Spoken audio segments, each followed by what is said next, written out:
Le Suisse, qui a remporté dimanche à Melbourne son 20e titre du Grand Chelem, dit avoir réinitialisé son tennis pour prolonger sa carrière. Le Monde, mis à jour par Elisabeth Pinol. L'image est chargée de sens. Sur le cours central qui porte son nom, même le vénérable Rod Laver, 79 ans, a saisi son téléphone pour immortaliser les sanglots du discours de celui qui vient de triompher. L'Australien avait dû se contenter, à son époque, de 11 succès dans les tournois du Grand Chelem. Dimanche 28 janvier, à Melbourne, Roger Federer a atteint le cap insolent des 20 titres majeurs, après sa victoire face au Croate Marin Cilic, 6-2, 6-7, 6-3, 3-6, 6-1, déjà victime du Suisse il y a quelques mois en finale de Wimbledon.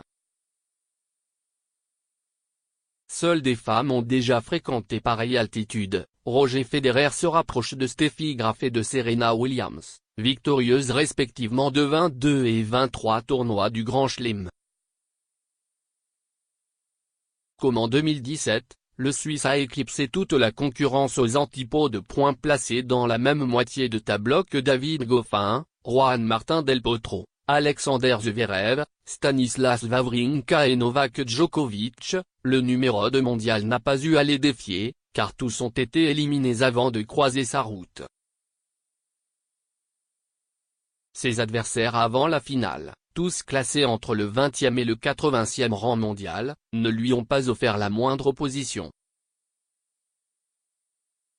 Je viens de gagner 3 grands chelems en l'espace de 12 mois, je n'arrive pas à y croire moi-même, a-t-il commenté. Depuis un an, le doyen peut se piquer de faire la leçon au reste du circuit. Cela peut surprendre dans un sport où, la trentaine passée, expérience rime plutôt avec décadence. À bientôt 36 ans et 6 mois, Roger Federer doit parfois se mesurer à des adversaires presque 2 fois plus jeunes que lui, comme le Sud-Coréen Chung Yeon, 21 ans, la révélation de ce tournoi. Le seul à sortir son épingle du jeu depuis 6 mois, le circuit professionnel ressemble à un champ de bataille. Le top 10 d'il y a 12 mois a volé en éclats. Andy Murray, claudiquant depuis juillet 2017, il a subi une intervention à la hanche droite.